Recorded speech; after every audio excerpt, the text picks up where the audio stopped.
É o seguinte, o que é propósito? Propósito a gente não descobre, a gente usa essa palavra porque todo mundo está usando essa palavra. Exato. Propósito você clarifica. Então o que é isso? O propósito ele é o desdobramento da identidade. Então uma semente de maçã, ela não sabe o que ela é, ela precisa entrar em ação para descobrir quem ela é. Boa. Então você enterra ela fala, eu tô sufocado. Então você está sufocado porque é necessário na biologia que a semente morra para ela germinar. Ela vira uma macieira. A macieira tem um propósito, o propósito de dar maçã. Só que é interessante que o propósito ele não para. Quando você arranca a maçã, aquela maçã ela pode ter um propósito de virar uma macieira, ela pode ter um propósito de ser comida e descartar da semente, ela pode virar um shampoo, ela pode virar um condicionador, ela pode virar um creme batido lá e a pessoa tomar. Aí isso chama-se múltiplos propósitos. Então o que acontece? O fato de uma pessoa falar que tem ou não tem, não vai mudar, porque isso é a essência dela. Ok. Você olha para toda a criação, tem um perfume. Cada animal tem um cheiro, tudo tem um cheiro na criação. Então não existe esse negócio de alguém falar também, eu não tenho cheiro. Toda a criação tem um perfume. Você pega o caule, tira a casca, quebra a folha de qualquer árvore, cada um tem um cheiro e é exclusivo. Então na multifaceta da sabedoria de Deus, ele colocou uma essência, um perfume em tudo que ele criou. Eu perguntei pro Pablo onde que era a fonte dele de energia, onde é a sua? Minha fonte de energia? Cara, a galera pergunta qual que é a sua motivação pra acordar, pra trabalhar e tal, né? Cara, cada vez que passa eu me desenvolvo muito mais nessa questão espiritual. Mas eu sou um cara muito matemático. Por que é a sua motivação pra acordar? Pô, minha bexiga tá desse tamanho, eu tô louco pra mijar. É por isso que eu acordo. Tipo, eu não tenho uma filosofia, tipo, qual o seu propósito de vida? O Pablo é o cara que faz a galera encontrar o propósito. Eu acho que eu vi meu propósito sem saber qual que é ele. Tipo assim, meu propósito é tal coisa. Eu acho que propósito é tipo dinheiro. Só pensa quem não tem. Propósito é tipo oxigênio. Você passou um ano sem lembrar do oxigênio. O dia que te faltar o ar, você... Meu Deus, cadê o ar? Eu não fico pensando qual é o meu propósito, qual é a minha fonte de energia geradora. Isso não é uma coisa que passa na minha cabeça. De 30 dias do mês não passa nenhuma. Não é uma preocupação, uma ocupação do meu CPU. Porque é natural é desse jeito, pô. Sacou? A árvore não pensa em crescer, eu tenho que dar fruta. natural não fica pensando pra que fica querendo viver. É por isso que eu te falo, que a gente fica doido, caçando coisa o dia inteiro. Não me incomoda, não um pensamento, mas qual é o seu propósito? E tipo, eu não tenho uma frase bonita pra te responder qual que é o meu propósito. Queria te agradar e queria me agradar pra ter uma resposta disso, mas eu não tenho. Pra ser bem franco, chulão lá do Goiás, igual eu sou, acordo cedo que minha bexiga tá cheia, eu quero mijar. Propósito é igual dinheiro, quando você não tem, você pensa. Quando eu entrei nesse mundo Quando eu entrei nesse mundo do desenvolvimento pessoal, a história foi muito curiosa, né? Bom, primeiro eu estudei desenvolvimento pessoal porque eu era nadador. Senão eu não ia conseguir sobreviver. Era Gustavo Borges de um lado, Fernando Scherer de outro, Nicolas Santos do outro, Thiago Pereira do outro, César Cielo do outro. Então eu falei, cara, eu fui pra um campeonato. Essa história é muito louca. Eu treinei a vida toda pra ser convocado pra uma Copa do Mundo de natação. Puta, fui convocado. Tinha 24 anos. Foi na África do Sul. Cara, era tudo que eu queria. Falei, caraca, vou arregaçar. Nadei eliminatória. Entrei na final. 50 livre. Tava com quinto tempo. Do meu lado direito, campeão olímpico, Rick Nittling. Do outro lado, Roland Skumos. Só os craque, meu. Eu falei, tô na final. Tinha 24 anos. Isso é mundial de natação? É. África do Sul. África do Sul. Animal. E na raia 1, sei lá, o cara falou, eu não sei lá, era um croata, sei lá. Na raia 2, a câmera veio, pum, do Brasil, João Moraes Santos Júnior. E eu tive um pensamento, na hora, foi assim, não posso errar a primeira abraçada. Meu irmão, não posso errar a primeira abraçada. A primeira abraçada é a coisa mais básica da básica do arroz com feijão pra um cara que tava naquele nível. Adivinha? Primeira abraçada. Carreguei um monte de água assim. Sabe quando você tá... pulei 4 golfinhadas e aí você tem que estar na flor da água assim, pra dar a primeira abraçada e ir totalmente pra frente. Cara, eu dei a primeira abraçada cheia de água no meu ombro. Putz. Eu falei, perdi. Bati a mão, sétimo, levantei, fui lá pra piscina de soltura, sentei e chorei. Muito. Porque eu choro de raiva. Tá que pariu. E palavrão. Eu não acredito, cara. Eu não acredito. E aí eu falei, cara, não dá, meu. Eu preciso dominar minha mente, porra. Porque a gente vai dominando a mente até um nível, pô, a nível estadual, a nível nacional. Mas chega num cluster aqui que você fala, caraca, velho, eu tô do lado do Rick Nittling. O cara é o recordista do mundo. E eu caguei na canoa. E foi ali que começou o JJ de hoje. Mas eu fiz pra mim. Eu falei, cara, preciso começar a entender desenvolvimento pessoal. Primeira coisa que eu estudei, programação neurolinguística. Aí comecei a achar uns caras de programação neurolinguística, tal. Comecei a ver, achei meio difícil os textos, tal. Aí comecei a estudar programação neurolinguística, tal, aquele negócio todo. Depois eu fui pra meditação, depois eu fui pra concentração. E aí eu fui, tal.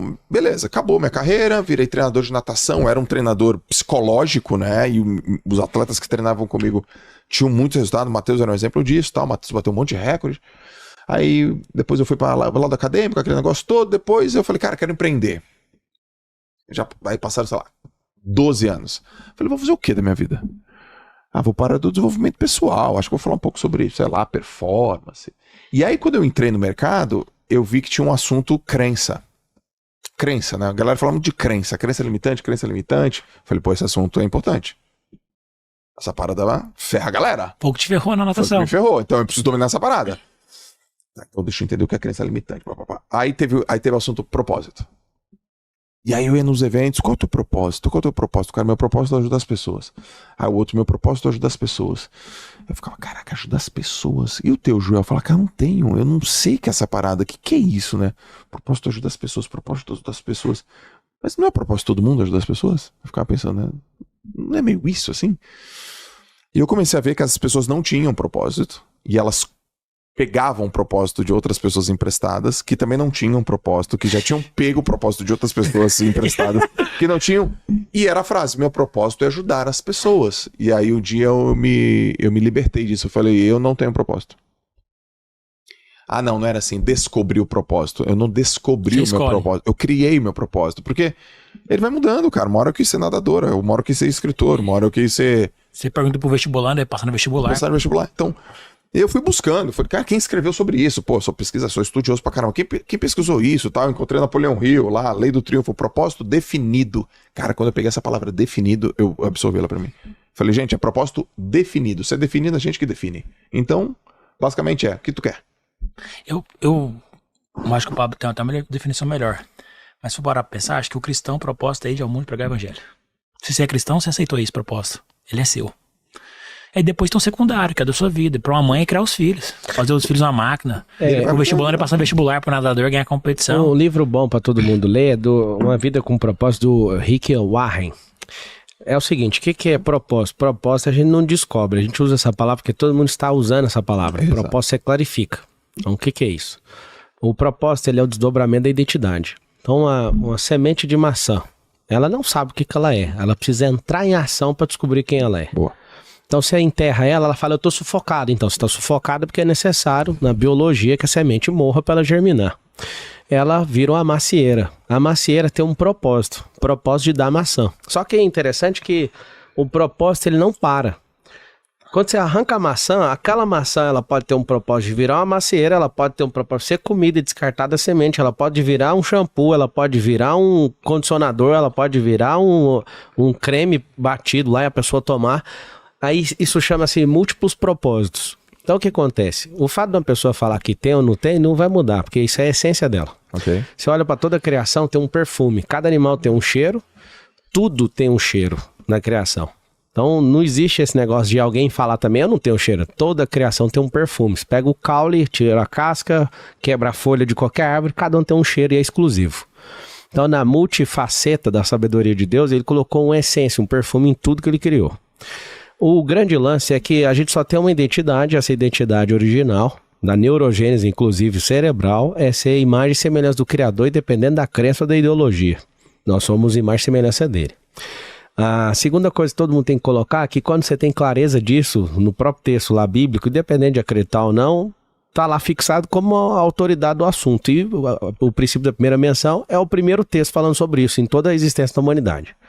Está escrito assim, façamos o homem a nossa imagem e semelhança e domine ele sobre os animais do céu, da terra e da água.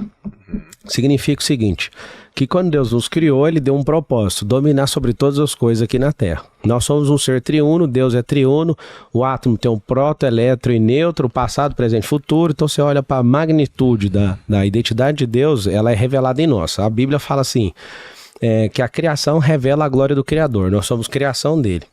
Então se tem alma, corpo e espírito, passado, presente e futuro, e toda essa tríade, é isso que nós somos. Essa é a nossa identidade. Agora a clareza da nossa identidade aponta para a gente fazer algo. Dos 43 livros que eu escrevi, o primeiro é o mais vendido até hoje, que é o Antimedo. E o primeiro capítulo é escrito assim, ó. Meu bloqueio tem intimidade com o meu propósito. Esse lance, propósito, ficou muito comercial. Meu bloqueio tem intimidade com o meu Tem um propósito. versículo da Bíblia que fala isso de outra forma, não tem? Tem. Então, o que acontece? Se você é uma pessoa que está caçando um propósito, você é antinaturalista. Porque, como o Marcos falou, você não precisa caçar isso. Está dentro de você. Você precisa ter clareza igual a semente de maçã teve clareza. Você pega um caroço de manga, tem caroço de manga que se convenceu que é o Elvis Presley, colocou uma jaqueta, uma guitarra e acha que é isso. E na verdade não é, cara. Você precisa de morrer. O que é morrer? Fazer o que não gosto, para realizar aquilo que a minha alma deseja. A natureza vai revelar isso. A natureza revela isso. Agora, indo um pouco mais adiante, a nossa vida está a serviço de outras vidas. O que significa isso? Você tem talento com água, você tem talento com treino, você tem talento, você que adquiriu essas coisas, isso potencializou a banda de frequência sua de propósito, então você consegue atingir mais gente. Certo. Agora, se você quiser que eu dê uma resposta sobre propósito comercial, eu vou falar para você, meu propósito é ativar pessoas na sua identidade, clarificar seu propósito, restaurar a família, aí eu te explico tudinho. Levantar pessoas na prosperidade, ativar elas no digital, aí de gestão do tempo, aí você olha tudinho. Tudo que tinha dificuldade. Tudo que eu tinha dificuldade, caramba. Então eu era um cara que era paupérrimo, pobre. Eu sou um dos caras que mais ensina prosperidade hoje. Não é porque eu tô competindo com alguém, não. É pelo volume de coisa que eu faço. Não tô na posição isso ou aquela. Eu vim de uma família destruída. Apesar da galera odiar quando eu falo isso, essa é a verdade. Esse é um bloqueio meu. E aí o que acontece? Eu sou um dos caras que mais ajuda a restaurar a família no país hoje. É impossível entrar num elevador de qualquer prédio. Não, assim, eu entrar e você pode ligar a câmera, velho. Você mudou a minha vida. Aí eu só quero saber em qual área. Porque eu falo de dinheiro, falo do reino, de Bíblia, de família, de digital, dos cambal. Ou seja, o tanto de coisa que você foi se resolvendo, e é por isso que eu quero ir pro meu próximo desafio, isso vai aumentar a amplificação do meu propósito. Então, tem um monte de gente que quer ajudar na internet, eu não acho ruim, cara, mas eu acho interessante porque virou um grande instrumento comercial, porque as pessoas não são naturais. Certo. Dia lá, 16 mil pessoas do evento nosso no Goiânia Arena, e o Marcos falou, cara, o que eu falo? Eu falo, fala que você cumpriu o propósito sem saber o que era. Você ajuda os outros sem saber que você tá ajudando. Essa é a forma mais natural que existe do propósito, cara. Agora é o seguinte, põe na cabeça de vocês que estão assistindo. Todo bloqueio tem intimidade com o propósito. Se você resolver, amplifica o propósito. Então, o tanto de gente que você carrega tem a ver com ter resolvido os seus problemas. Tem gente que tem medo de altura. Muito bom. O cara não dá conta de crescer uma empresa, mano. O cara começa a resolver na cabeça dele e o mais louco, ele começa a ajudar os outros. Então a natureza inteira que Deus criou, ele formou ela em 7 dias. E eu te conto aqui agora, e se você não vive de jeito, você não cumpre o seu propósito. Ele fez tudo em 5 dias. No 6º ele fez o homem. No 7º ele fez um negócio chamado descanso, que no latim significa desfrute. Eu aprendi algo. Eu formei em teologia também, né? Estudei isso. Eu amo a palavra. Não entendo como todo mundo imagina que eu entendo. Eu sou um estudioso, amante. Mas eu sei, o pouco que eu sei resolve minha vida. Uhum. O desfrute. Cada dia que você não desfrutar não vai ser contabilizado. Porque quando Deus criou todas as coisas, ele não cansou da obra dele igual todo mundo acha. O descanso significa desfrute. Uhum. Se você não desfrutar, aquele dia não valeu de nada. Agora você imagina na programação que a Terra tá hoje, que a humanidade tá hoje. Ninguém desfruta nunca. Quando vai pras férias, também não desfruta. Uhum. Então qual é o grande lance do seu propósito? É o seu desfrute gerar desfrute pros outros, cara. O que eu mais amo, cara, eu aprendi a nadar no meio do mar. Aí o meu treinador, Marcelo Lopes, falou assim pra mim, agora nada 1 quilômetro. Eu falei, eu não consigo, velho. Eu tenho um trem dentro de mim que quando eu aprendo algo, eu tenho que ensinar aos outros. Aí tava aqui, tanto de cara desesperado na água. Eu falei, presta atenção. Quando vocês puxarem aqui, na hora que terminar, bate o pé. Aí vamos todo mundo treinar. Cara, eu comecei a chorar, porque a minha vida é isso, cara. Sim. Aquilo que eu destravo, eu vou lá e transbordo. Destrava, transborda. Destrava, transborda. Esse é o maior propósito que nós temos. Nós estamos todo mundo vivo aqui. Daqui 120 anos não vai ter nenhum de nós na Terra, cara. A gente fica brigando uns com os outros, mirando canhão pra um lado, dando tiro no outro, falando o dia inteiro na internet. Tem gente que tá assistindo aqui, ao invés de ser abençoado, o cara tá esperando uma falha minha, ou do Marcos, ou sua, pra falar, vou arrebentar esses caras. Tipo, cara, por que você não tem humildade de aprender, mano? Eu não viemos aqui brigar com vocês, não. Só que a humanidade faz o quê? É um processo de autodestruição, porque não entendeu que precisa de olhar pra si, destravar e ajudar o que tá mais fraco.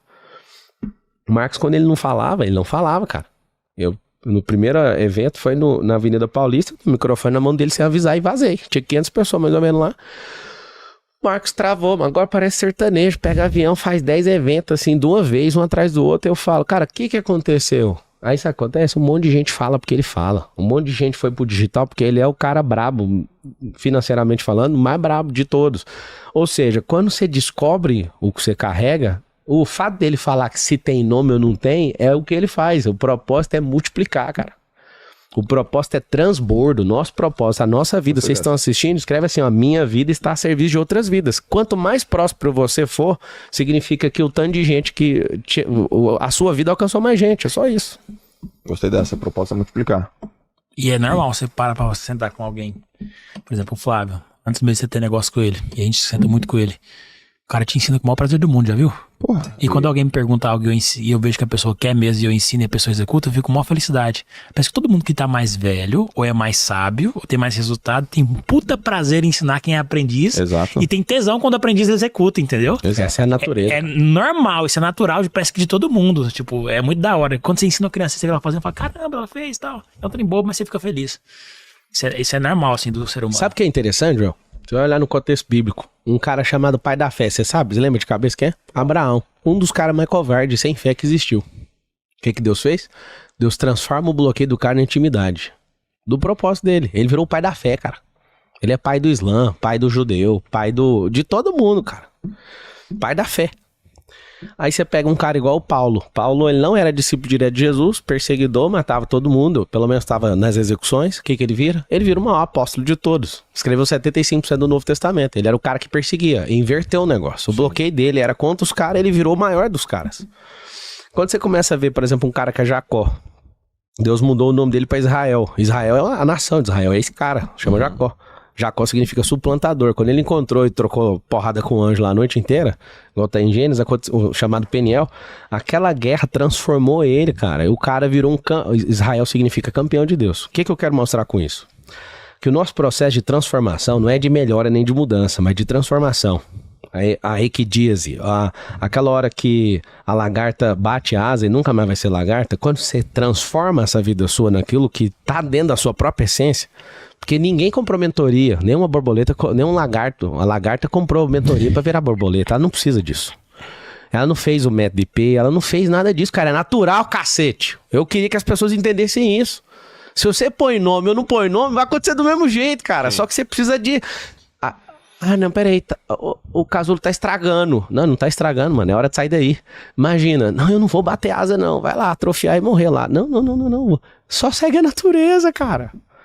Se você for a pessoa certinha, não fizer nada de errado, eu te garanto que os seus múltiplos propósitos serão poucos. Mas se você fizer qualquer merda, isso vai te aumentar vai aumentar a sua compaixão pelos outros. Isso vai fazer você alcançar mais gente. Então, de qualquer merda que você fizer, você tem que aprender isso. Deus vai te ajudar a alcançar mais gente com isso. Você vai ter compaixão, cara. Quando você faz uma merda, seu nível de compaixão aumenta pelos que estão fazendo o que você acabou de fazer. Então é esse que é o lance. Eu ia falar da lógica por isso. Duas coisas que eu tinha pensado da lógica por trás. O que é normal pra mim, o que é normal pras pessoas. Achar lógica em tudo. Qual que é a lógica do bloqueio da intimidade com propósito? Quando você teve um bloqueio, o cara usou droga, por exemplo. E ele venceu isso.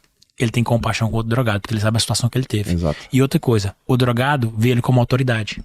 Porque ele fala, ele venceu que eu não consegui vencer. Isso aí Me representa. Ele me representa. Então, dos dois lados, gera um senso de conexão pro que sintonia, teve. Pô. Então, um tem compaixão e tem paciência, porque quem não venceu, não passou por isso, talvez não vai ter paciência. E o outro que tá na pior, tá no bloqueio e fala, pô, ele venceu que eu não consegui vencer. Ele tem legalidade, ele tem autoridade pra poder me ensinar. Deixa eu ouvir ele. Por isso que faz sentido. Lógico por trás do bloqueio tem intimidade com o propósito.